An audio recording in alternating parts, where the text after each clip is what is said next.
Halo Himunimer sekaligus para husbandonya Bocci. Banyak sekali anime musim gugur yang begitu menarik perhatian saya selama ini. Namun Bocci The Rock berhasil menjadi kuda hitam berbagai kalangan pecinta anime sampai-sampai mendapatkan sanjungan positif dibandingkan judul anime yang lebih kondang. Saya pun juga begitu. Sampai saya sendiri menulis impresi pertama dari adaptasi anime karya Hamaji Aki yang sedang banyak dibicarakan oleh para otaku sebangsa bukan hanya karena sang heroin yang waifu-able namun juga mewakili sesuatu yang berkaitan dengan para otaku. Social anxiety. 12 minggu telah berlalu dan anime Bocci The Rock juga sudah menayangkan episode terakhirnya pada hari Sabtu lalu. Kali ini, ayo kita simak bagaimana pandangan saya terhadap seri anime ini. Bocci The Rock menceritakan Hitori Goto, seorang gadis introvert yang sangat kesulitan mendapatkan teman.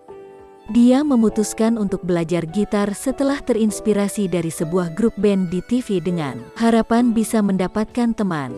Namun social anxiety-nya seolah menghambatnya untuk mendapatkan teman, malah mendapatkan nama samaran Guitar Hero karena kebiasaannya melakukan cover di internet. Setelah setahun kesulitan mencari teman di tahun pertama SMA, Hitori didekati oleh Ijichi Nijika untuk menjadi gitaris di bandnya, sekaligus kesempatan baginya untuk mengalahkan social anxiety-nya. Kita bahas sifat introvertnya Bocci, karena dia seolah-olah seperti Hitori Bocci dari anime Hitori Bocci no Marumaru Seikatsu namun dengan twist ala Kuroki Tomoki dari anime Watashi ga Motenai no wa do Kangaete mo Omaera ga Warui. Karena Bocci sendiri suka menghayal dan terhanyut dalam hayalannya sendiri. Sikap Bocci yang kadangkala tidak menentu, entah sedang bersedih, mengacaukan pekerjaan atau sedang menghayal inilah yang menjadi daya tariknya karena membuat kita seolah-olah bersimpati pada sifatnya yang terpikir selalu sial. Salah satu aspek lain yang patut diperhatikan dari anime ini adalah Bocci yang selalu overthinking terhadap kehidupan sosial, seperti pada episode 2 dan 7 ketika Bocci terlalu banyak memikirkan dunia kerja yang dipresentasikan dengan ekspresi tidak karuan. Memang terlihat lucu, meskipun jika melihat sifat Bocci itu sendiri, sebenarnya hal itu cukup relatable di dunia kerja di mana kadang kita harus berhadapan dengan lawan bicara. Secara genre, Bocci The Rock menyerupai apa yang ditawarkan oleh K-On, yakni slice of life dengan bumbu musikal sebagai layaknya sebuah band anak remaja. Namun, anime ini juga memberikan spotlight pada sifat introvertnya Bocci yang menjadi halangan terbesarnya untuk meningkatkan kemampuannya sebagai gitaris dan mencapai impiannya, di mana inilah yang disadari Nijika Seika. Untungnya, Bocci mempunyai rekan dari Kesoku Band, Nijika Ijichi, Ryo Yamada, dan Kita Ikuyo yang tahu betul seperti apa dia sebenarnya dan memberi dorongan untuknya untuk bisa mencapai impiannya bersama. Seperti pada momen Ijichi yang menyadari bahwa Bocci adalah Guitar Hero yang selalu diidolakannya. Selain Bocci, anggota Kesoku Band lainnya juga memiliki charm sendiri yang membuat mereka mencolok satu sama lain, seperti Ijichi yang energik, Ryo yang suka ngelawak sendiri, sama suka ngutang, serta Kita yang selalu easygoing kemanapun dia pergi. Oh iya, salah satu keunikan dari Bocci sendiri adalah pembawaan ekspresi yang selalu out of the box dan seolah-olah kadang tidak selaras dengan art style yang dibawakan oleh Cloverworld, studio yang bertanggung jawab atas adaptasi anime ini. Mengingat sifat Bocci yang selalu overthinking, tidak hanya pembawaannya yang terlihat menarik namun juga spot on dengan plot apa yang sedang dibawakan oleh anime ini. Rasanya tidak lengkap bagi anime bertema High School Music kalau tidak membicarakan musik yang dibawakan oleh anime ini. Perlu diingat bahwa meskipun berbentuk band, setiap anggota dari Kesoku Band membawakan lagu dengan lead vokal mereka sendiri pada lagu penutup, tentu dibawakan oleh para pengisi suara dari band tercinta kita. Yang satu ini seperti pada episode 4 oleh Ryo, episode 8 oleh Nijika, dan episode 12 oleh Bocci. Oh iya, saya juga menyukai bagaimana penutup anime yang membawakan lagu cover dari Asian Kung Fu Generation, Korogaru Iwa, Kimi ni Asa Gafuru, yang dibawakan oleh Bocci sendiri yang begitu menyentuh karena pada akhir cerita, Bocci memiliki gitarnya sendiri dan sadar bahwa dia memiliki rekan yang bisa diandalkan untuk mengatasi social anxiety.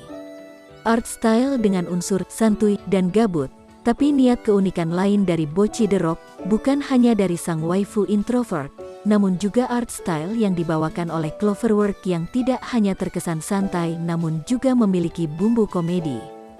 Sesuai dengan apa yang dibawakan oleh premis anime, meskipun begitu, Cloverwork menggarap anime ini dengan tingkat keseriusan yang bahkan membuat saya geleng-geleng kepala karena memang pas dengan pembawaannya. Atau memang absurd nggak jelas, yang penting dimasukkan begitu saja ke dalam animasi. Contohnya seperti pada episode ketiga di mana Bocchi menyanyikan lagu sambil diiringi dengan rekaman asli dari dunia nyata yang entah mengapa terasa plek dengan tema yang dibawa. Ketika saya melihatnya pun, jika tidak didengarkan saya malah melihat seperti Bocchi menyanyikan lagu dari FFG Asteris Tagar. Contoh lainnya pada episode 7, di mana Bocchi mengekspresikan traumanya pada acara festival olahraga. Apa yang dilakukan oleh studio untuk merekreasi adegannya adalah dengan membuat diorama Bocchi dan pengambilan gambar dilakukan secara stop motion. Tidak percaya? Silahkan lihat kicauan dari salah satu staf yang bertanggung jawab atas adegan tersebut. Namun yang paling absurd adalah pada episode 11, di mana Bocchi ditampilkan dalam bentuk low poly 3D dan ditabrakkan pada sekumpulan kotak. Bahkan staf animatornya sendiri sampai mempertanyakan apakah adegan semacam itu memang diperlukan. Segabut apa coba sampai menambahkan adegan absurd tersebut ke dalam produksi? Terlepas dari beberapa adegan yang direkreasi dengan cara yang buat saya geleng-geleng kepala, karena tujuannya sendiri tidak lebih dari sebuah humor, maka sebenarnya hal itu sudah tersampaikan dalam adaptasi anime ini. What's the verdict? Tidak heran banyak yang mengidolakan Bocchi The Rock sebagai anime of the season.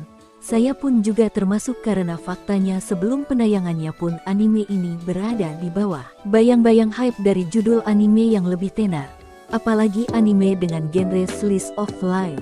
Anime Bocchi The Rock pun langsung menggebrak saat penayangannya dengan karakter Bocchi yang memorable, beberapa episode dengan humoris absurd tidak jelas.